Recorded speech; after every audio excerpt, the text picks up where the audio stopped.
आखिरकार इंडिया गठबंधन में एक जगह पे सीट शेयरिंग फाइनल हो गई आराम से, और वो जगह है लोकसभा के नजरिए से सबसे महत्वपूर्ण राज्य उत्तर प्रदेश। आखिरकार अखिलेश यादव और राहुल गांधी के बीच में समझौता हो गया।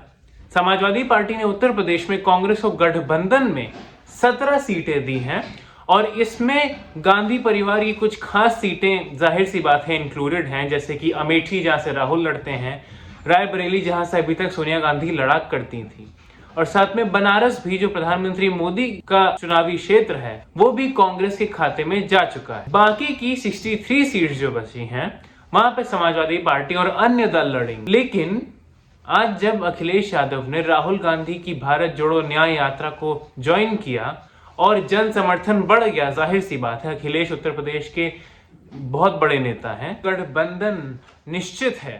तो एक बार समाजवादी पार्टी और कांग्रेस पार्टी की उत्तर प्रदेश में गठबंधन हिस्ट्री देख लेते हैं, एक बार जान लेते हैं कि क्या रहा है पहले जब गठबंधन हुआ है, तो उससे क्या परिणाम हुआ है, क्या फायदा हुआ है, क्या नुकसान हुआ है। अगर हम लोग 2014 से शुरू करें तो उत्तर प्रदेश लोकसभा में जो 80 सीटें हैं, उन 80 सीटों में जब मोदी लहर आई, पहली बार जब प्रधानमंत्री मोदी जीत के आए बनारस से, तब भारतीय जनता पार्टी 10 सीटों से जीतकर 71 सीटों पर यूपी में आ गई। समाजवादी पार्टी जिसके पास आखिरी चुनाव में 2009 में 23 सीटें थी, वो 5 सीटों पर सीमित हो गई, और कांग्रेस पार्टी जिसके पास खुद 21 सीटें थी यूपी में, वो सिर्फ 2 सीटों पर समा गई, जो थी अमेठी की सीट राहुल गांधी की और रायबरेली की सीट सोनिया गांधी की। 2019 के लोकसभा चुनाव में आते हैं। यहां पर उत्तर प्रदेश की राजनीति में एक ऐसा बदलाव आया जिसे देखकर बहुत सारे लोग दंग रह गए, जब समाजवादी पार्टी ने बहुजन समाज पार्टी के साथ गठबंधन कर लिया। इस गठबंधन को बहुत सारे राजनीतिक विशेषज्ञ कह रहे थे कि बहुत ही डेडली कॉम्बिनेशन होने वाला है, भारतीय जनता पार्टी को नुकसान हो सकता है। 2019 में जो भाजपा 71 जीत कर आई थी 2014 में, उससे 62 पर आ गई, यानी 62 पर। बहुजन समाज पार्टी ने 10 सीटें जीत ली, लेकिन समाजवादी पार्टी 5 सीटों पर सीमित रही। जहां तक कांग्रेस पार्टी की बात है, जो 2 सीटें उसके पास थी, उसमें से भी एक ही सीट उसके पास बची सोनिया गांधी की, क्योंकि राहुल गांधी अपनी सीट अमेठी हार गए और उन्हें वायनाड जाना पड़ा। लोकसभा के बाद अब प्रदेशी स्तर पर उत्तर प्रदेश में जो राजनीति होती है, विधानसभा के जो आंकड़े हैं, एक बार उन पर भी नजर डाल लेते हैं। मोदी जी के आने के बाद से 2017 में जब अखिलेश यादव मुख्यमंत्री थे, तब समाजवादी पार्टी सिर्फ 47 सीट्स जीत पाई थी, और भारतीय जनता पार्टी को बड़ी बहुमत मिली थी 312 सीटों की। कांग्रेस पार्टी सिर्फ 7 सीट ही जीत पाई, लेकिन उस चुनाव में अखिलेश यादव और राहुल गांधी ने गठबंधन किया था, और उन दोनों को एक टैगलाइन भी मिली थी, यूपी के लड़के। लेकिन समाजवादी पार्टी और कांग्रेस पार्टी का यह गठबंधन फेल साबित हुआ, क्योंकि भाजपा को इतनी बड़ी बहुमत मिल गई। फिर आते हैं 2022 के विधानसभा चुनाव पे, जो अभी हाल ही में हुए थे 1-2 साल पहले।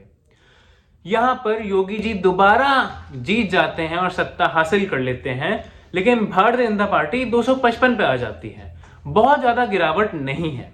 समाजवादी पार्टी रिकवर कर लेती है और 47 सीट से 111 सीटों पर जीत जाती है इस बार।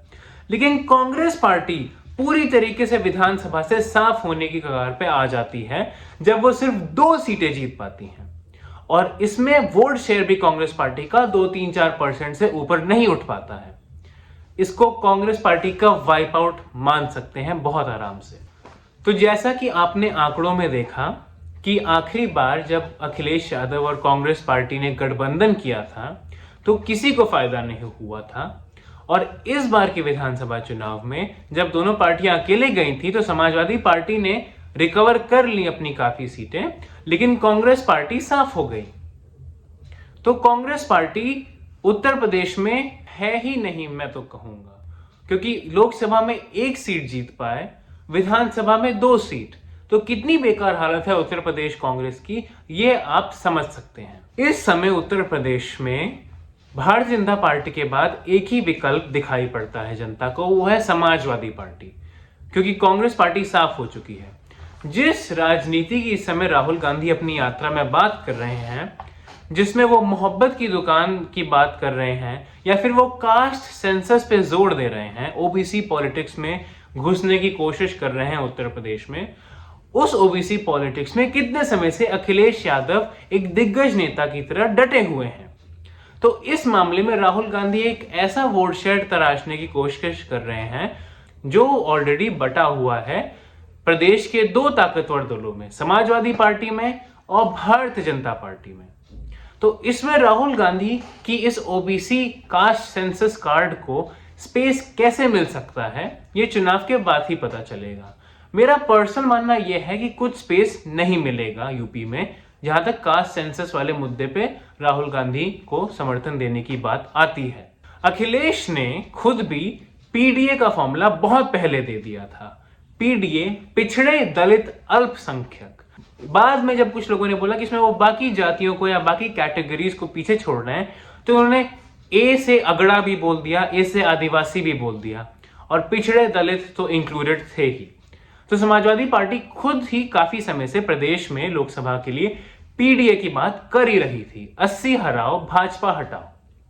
उस पीडीए में राहुल गांधी को थोड़ा बेनिफिट तो मिल सकता है गठबंधन में, लेकिन वो बेनिफिट क्या इतना होगा कि एक डिक्लाइनिंग पार्टी को, एक ऐसी पार्टी को जो उत्तर प्रदेश में है ही नहीं ढंग से, उसको इतना फायदा मिल जाएगा कि वो टक्कर ले ले सीधे भारतीय जनता पार्टी से। बाकी उत्तर भारत में कांग्रेस पार्टी का जब 1-to-1 फेस ऑफ होता है लोकसभा में भारतीय जनता पार्टी के खिलाफ, तो वो बहुत ज्यादा सीटें नहीं जीत पाते हैं, ज्यादातर समय हार ही जाते हैं, चाहे वो राजस्थान हो, मध्य प्रदेश हो, छत्तीसगढ़ हो।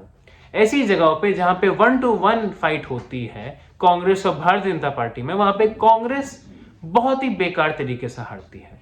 अगर सिर्फ अखिलेश की बात करें तो अखिलेश के कुछ गठबंधन के साथी उन्हें छोड़ के जा चुके हैं प्रदेशी स्तर पर। अभी हाल ही में जयंत चौधरी की बात आई, जिन्होंने पहले अनाउंस कर दिया था कि सपा से हमारा गठबंधन है। उसके काफी समय पहले ओम प्रकाश राजभर और उनकी पार्टी बसपा समाजवादी पार्टी के गठबंधन को छोड़ के जाके एनडीए में शामिल हो गई, ओम प्रकाश राजभर की पार्टी। उससे एनडीए को थोड़ा फायदा तो होगा, लेकिन वो ऐसा फायदा नहीं था जिसकी प्रधानमंत्री मोदी को उत्तर प्रदेश में जरूरत थी। हाँ, उस फायदे से समाजवादी पार्टी को हल्की सी चोट पहुंच सकती है, क्योंकि राजभर वोट है ठीक ठाक, और ओम प्रकाश राजभर वोट के नेताओं में सबसे बड़े नेताओं में से एक है। तो मुझे नहीं लगता कि यहां पे अखिलेश अपने फायदे के लिए इस गठबंधन में आए हैं, क्योंकि समाजवादी पार्टी ने विधानसभा में संभाला अपने आप को, कांग्रेस पार्टी नहीं संभाल पाई। अब जब लोकसभा आया है तो समाजवादी पार्टी को कुछ बेनिफिट तो मिलेगा जब वो सीटें ज्यादा कर पाए हैं विधानसभा में, तो जाहिर सी बात है। राहुल गांधी क्या बेनिफिट दे पाएंगे जब वो खुद विधानसभा में साफ हो चुके हैं? तो अब एक बार इंडिया गठबंधन की बात कर लेते हैं कि इससे इंडिया गठबंधन पे क्या फर्क पड़ेगा। अभिषेक बैनर्जी जो तृणमूल कांग्रेस के महासचिव हैं और ममता बनर्जी के नेफ्यू भी हैं, उन्होंने बोला कि तृणमूल कांग्रेस अभी भी पश्चिम बंगाल में लोकसभा चुनाव अकेले ही लड़ेगी जब तक कांग्रेस पार्टी अपने प्रदेशी स्तर पर जो नेता हैं उनको कंट्रोल नहीं कर लेते। अभिषेक बैनर्जी का सीधा सीधा इशारा अधीर रंजन चौधरी पे था, क्योंकि अधीर रंजन चौधरी बहुत समय से घटिया बयानबाजी कर रहे हैं ममता बनर्जी के खिलाफ बंगाल में, और इसी वजह से पश्चिम बंगाल में कांग्रेस पार्टी और तृणमूल कांग्रेस के बीच में सीट शेयरिंग बातें भी ढंग से नहीं हो। दूसरी तरफ फारूक अब्दुल्ला ने यह तक कह दिया था बीच में कि शायद अब हम एनडीए में भी चले जाएं, क्योंकि इंडिया गठबंधन में बहुत ज्यादा सीट शेयरिंग के मामले में ठोस बातें हो नहीं रही हैं। तो कांग्रेस पार्टी की यहां पे सीधी सीधी गलती है कि कांग्रेस पार्टी ने यात्रा पे ज्यादा ध्यान दे दिया और सीट शेयरिंग पे कम। अगर हर राज्य में सीट शेयरिंग पहले से तय हो गई होती तो जब तक राहुल ये यात्रा निकालते इस साल, हर राज्य का विपक्षी दल का बड़ा नेता उनके साथ इस यात्रा में जुड़ता। जैसे अखिलेश उत्तर प्रदेश में जुड़े, जैसे तेजस्वी यादव बिहार में जुड़े, वैसे ही ममता बनर्जी जो विपक्षी नेताओं में से वो एक नेता हैं जो इस समय सत्ता में भी हैं प्रदेशी स्तर पर, वो भी जुड़ती तो कितना बढ़िया होता। ये गठबंधन को भी मजबूत करता और एक नैरेटिव बिल्ड करने में हेल्प करता। जो लहर विपक्ष इंडिया गठबंधन के हाथ से छूट गई थी मध्य प्रदेश, तेलंगाना, राजस्थान, छत्तीसगढ़ के विधानसभा चुनावों के बाद उसको थोड़ा सा रिवाइव करने का जो मौका था वो यहाँ पे कांग्रेस पार्टी नहीं ले पाई।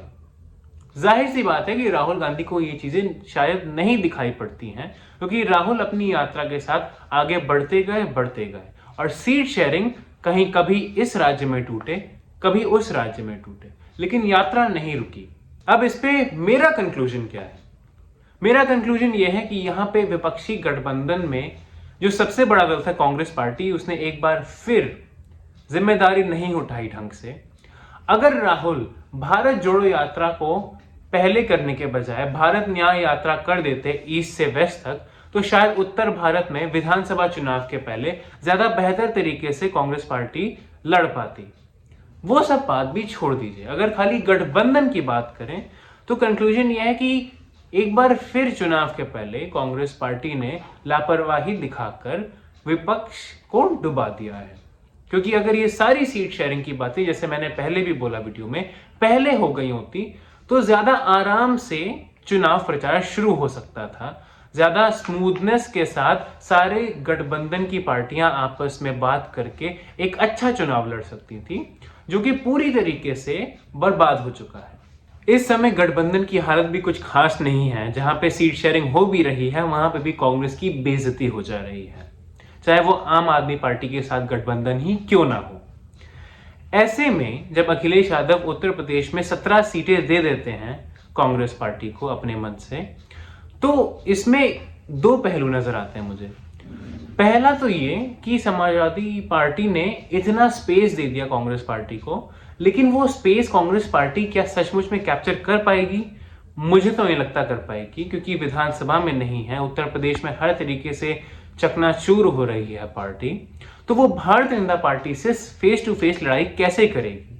दूसरी तरफ अगर समाजवादी पार्टी तृणमूल कांग्रेस की तरह निर्णय ले लेती अकेले लड़ने की, तो शायद समाजवादी पार्टी ज्यादा बेहतरीन तरीके से उत्तर प्रदेश में अकेले लड़ पाती।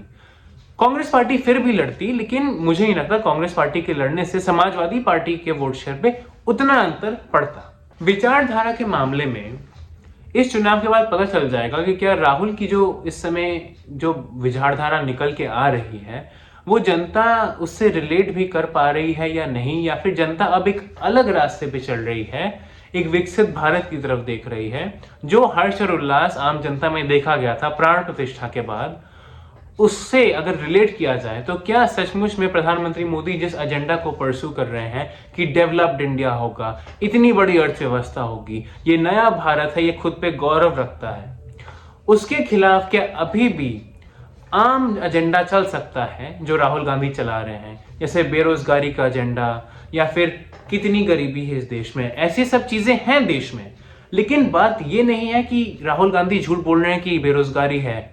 बात ये है कि क्या जनता इन मुद्दों पर ज्यादा आकर्षित होती है वोट डालने के लिए, या फिर अब जनता एक एस्पिरेशनल जनता है, अब जनता सपने ज्यादा देखना चाहती है, अपने आप को ज्यादा मजबूत मानती है भारतीय होने के तौर पर।